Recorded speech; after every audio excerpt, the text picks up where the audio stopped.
Oi? Hoje a gente vai falar um pouco sobre transtorno obsessivo compulsivo, o famoso TOC. Fique por dentro depois da vinheta.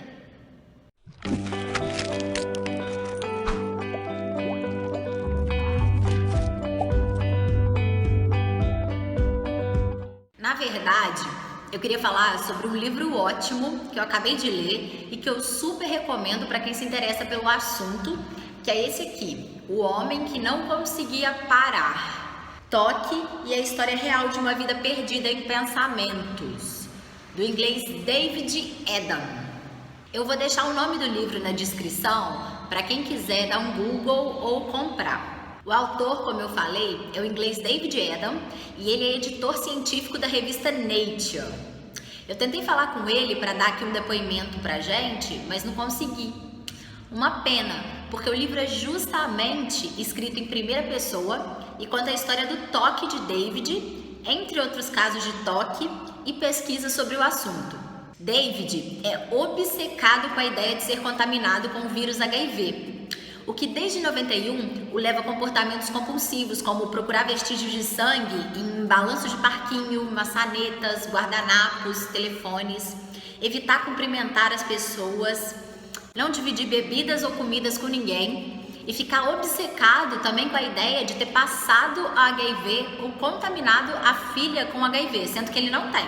Segundo ele, o seu lado racional sabe que esses medos são ridículos e que ele não pegaria AIDS dessa forma. Mas ainda assim, esses pensamentos surgem, seguidos sempre de muita ansiedade.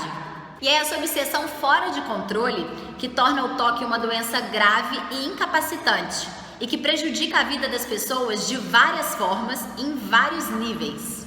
Para a gente ter uma noção, o autor conta a história da Bira, uma estudante etíope que comeu a parede de casa.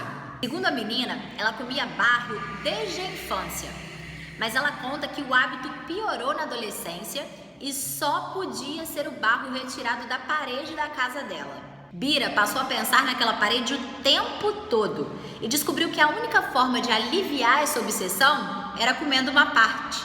Mas quanto mais ela comia, mais ela pensava na parede. Aos 17 anos, Bira já tinha comido 8 metros quadrados da parede, o que dá mais de meia tonelada de tijolos de barro, que, claro, fizeram um estrago no organismo da garota. A garganta ficava em carne viva, arranhada pela palha que envolvia os tijolos. O corpo infestado de parasitas, o estômago dilatado e o abdômen rígido de tanta cólica devido à severa constipação. E o TOC de Bira é classificado apenas de grau moderado a severo. Isso porque, em média, ela passava cerca de 2 horas por dia pensando e comendo parede. Os manuais de diagnóstico médico classificam como TOC quando esse tempo é superior a 1 hora, com ou sem sofrimento. Mas há pacientes que chegam a gastar até 10 horas por dia entre obsessões e compulsões todos os dias. Quem sofre de TOC é continuamente torturado por pensamentos indesejados. As obsessões invadem a mente e geram muita ansiedade, além de medos irracionais como o de David ou dúvidas atrozes como: será que eu deixei o ferro ligado? Na maior parte dos casos, mas nem sempre, essas obsessões são seguidas por uma necessidade incontrolável de repetir certos rituais mecânicos ou mentais. Lavar as mãos até sangrar, verificar centenas de vezes se o ferro está desligado ou até rezar são exemplos de compulsões que ajudam a tranquilizar a cabeça de quem é atormentado pelas obsessões. O que é bastante diferente de uma pessoa que é organizada, cautelosa ou aciada. Quem sofre de TOC vê sua vida social, suas relações pessoais extremamente prejudicadas, seu desempenho no trabalho piorado, ou chega até a desenvolver problemas de saúde em consequência de obsessões e compulsões. Hoje em dia, estima-se que 3% da população tenha TOC, e o transtorno é tido pela medicina como uma consequência da interação entre fatores genéticos, biológicos e ambientais. Essa interação altera circuitos em áreas que controlam emoções, impulsos, planejamento e tomada de decisões, além de funções autonômicas, como a pressão sanguínea, por exemplo. Explicando assim de maneira bem simplificada, no toque, a mediação dessas áreas, que é feita pelo neurotransmissor serotonina, estaria desregulada. É por isso que antidepressivos que atuam sobre a serotonina ajudam a melhorar a condição.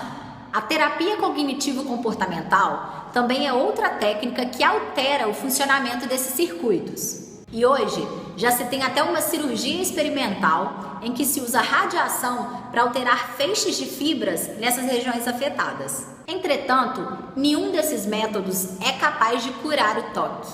E um dos motivos da doença ser ainda incurável é o fato de que, na maioria das vezes, ela não está sozinha. Em um grande estudo feito com dados do mundo todo, pesquisadores concluíram que apenas 8% dos casos de toque eram puros. A grande maioria dos participantes também sofria de depressão e ou ansiedade ou fobia social, distúrbios que ainda também não têm cura. Aliás, é justamente esse caráter heterogêneo da doença, com várias possibilidades de combinações e sintomas, que torna o toque tão difícil de diagnosticar e tratar. Como padronizar, por exemplo, o tratamento de uma mãe que desenvolveu toque pós-parto e um homem obcecado com suas órbitas oculares? Essa mãe evita ficar sozinha com seu bebê recém-nascido, com medo de levar a cabo seus pensamentos obsessivos, como atirá-lo pela janela ou sufocá-lo até a morte. Já o homem toca o olho tão constantemente que pode acabar ficando cego. Frente a essa diversidade de tipos de toque, os pesquisadores então decidiram focar nos sintomas para tentar tratar o distúrbio de maneira mais individual. E assim foi criado um questionário que é o padrão de diagnóstico de toque hoje em dia. A partir deste questionário, tem sido possível agrupar esses sintomas por semelhança e desenvolver uma escala que dá a ideia do grau de incômodo, do quanto o transtorno interfere na rotina e o quanto afeta a percepção que a pessoa tem de si própria. Essa forma de diagnóstico, voltada para as manifestações do toque, ainda está longe de ser a ideal, mas pelo menos vem ajudando os especialistas a reduzir os sintomas que mais atrapalham o paciente e levá-lo a uma melhor qualidade de vida. Esse questionário também permitiu a criação de um banco de dados valioso para o estudo do toque, a partir do qual os cientistas têm cada vez mais convicção de que o distúrbio seja uma doença do neurodesenvolvimento e de que, portanto, no futuro, seja possível preveni-lo a partir de cuidados e medidas com gestantes e crianças. Tomara, né? A gente fica na torcida para tanto achar uma forma de prevenir quanto de curar o toque, que tortura pessoas por décadas, como o David. Bom, esse foi o Por Dentro de hoje. Um beijo. Tchau!